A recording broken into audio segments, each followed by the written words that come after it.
A small, dark shape moving in a straight line along a fence. Two front legs lifted in the air, waving slightly, the way an ant moves its antennae. A body that pauses, turns, pauses again, in the precise rhythm of a worker ant on patrol. These are not random observations. Each one is a clue to something most people will never notice, that some of the small creatures we glance past as ants are not ants at all. They are spiders, and the reason they have spent millions of years pretending to be something else is one of the quietest wonders of the natural world. There is, almost certainly, a spider in your garden or near your home that has been mistaken for an ant, and the deeper you look at why it does this, the more interesting its small life becomes. The behavior is called myrmecomorphy, the imitation of ants by other creatures, and it has evolved independently in over 300 species of spiders. 300. Across the world, in habitats as different as tropical forests and suburban hedges, certain spiders have, over millions of years, slowly come to look, move, and behave like ants. What makes this particularly remarkable is that spiders and ants are very different creatures. A spider has 8 legs, an ant has 6. A spider has 2 main body segments, an ant has 3. A spider does not have antennae, an ant does. By every measure of structure, the two should be impossible to confuse. And yet, the spiders that imitate ants have, very slowly, evolved their way around every one of these differences. The first solution is a kind of optical illusion. The ant-mimicking spider holds its 2 front legs in the air, in front of its body, in exactly the position an ant holds its antennae. The legs wave gently as the spider walks. From a small distance, the effect is convincing. The spider appears to have 6 legs and a pair of antennae, instead of 8 legs and no antennae. The second solution is the shape of the body. Many ant-mimicking spiders have evolved a constriction in their bodies that, from a certain angle, gives the appearance of 3 segments rather than 2. Some have small ridges or markings that suggest the joint between an ant's thorax and abdomen. The disguise is not perfect under close inspection, but for the small creatures that the disguise is meant to fool, it does not need to be perfect, it needs only to be plausible. The third solution is movement. This is, in many ways, the most extraordinary part of the imitation.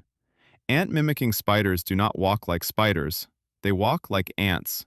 Their pace is faster, their direction changes more abruptly, they pause in the same rhythm a worker ant pauses, they follow scent trails the way ants follow them. Some species have even been observed to mimic the way ants tap their antennae on surfaces as they walk. A spider's natural gait is smooth and deliberate. An ant's gait is purposeful, busy, slightly jerky. The ant-mimicking spider has learned, over evolutionary time, to move in the second way rather than the first.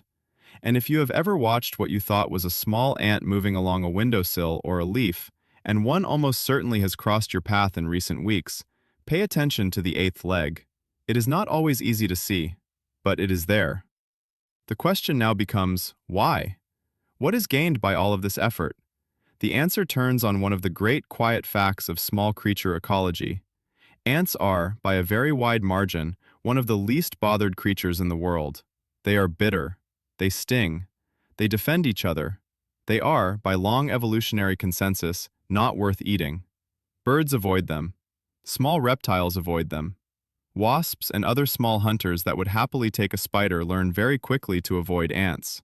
The lesson is so universal, and so deeply learned across so many species, that the appearance of being an ant is itself a kind of protection. A small creature that looks like an ant, even from a distance, even imperfectly, is treated by almost every other small hunter as something to be left alone.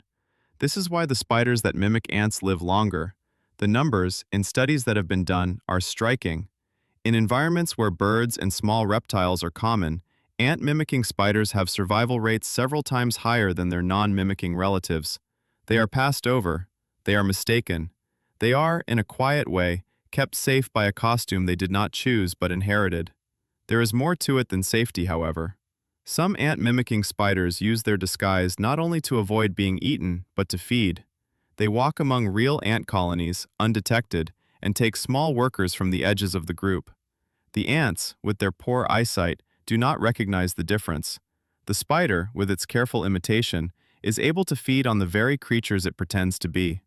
This is a strategy biologists call aggressive mimicry, and it is one of the most refined hunting behaviors in the natural world. It requires the spider to look like an ant, move like an ant, and behave like an ant, all while being something completely different on the inside. In some species, the imitation goes even further. Certain ant-mimicking spiders have been observed to carry the bodies of small ants in front of themselves as they walk, holding them up the way an ant might carry a fragment of food. This adds a second layer to the disguise. From a distance, the spider appears not only to be an ant, but to be an ant engaged in normal ant work. The other ants in the area, who recognize each other partly by behavior, treat the spider as one of their own. Some species are even thought to imitate the chemical scent that ants use to identify one another. Ants communicate primarily through chemistry, leaving trails of small molecules that mark their colony as their own. A spider that has evolved to produce some of those same molecules can walk through an entire ant colony almost invisibly, smelling to the ants like a sister. What is most beautiful about all of this is that none of it is conscious. The spider does not know it is an ant. The spider does not know its life depends on a resemblance to something else. The disguise has been built into its body and its movements over millions of generations, refined by the small advantages it gave to each ancestor who carried it better than the last. What this teaches us about life in general is something gentle and worth holding. The forms we see in the natural world are not always what they appear to be. Beneath the surface of the smallest creatures we glance at without thinking, there are sometimes layers of strategy, history, and inherited art that we will never fully understand. The ant on your windowsill may not be an ant. It may be a small spider that has spent its entire short life and its entire long ancestral line perfecting the art of looking like something else. Some lives are protected by what they resemble. Some quiet creatures have made their safety out of the appearance of being someone else entirely.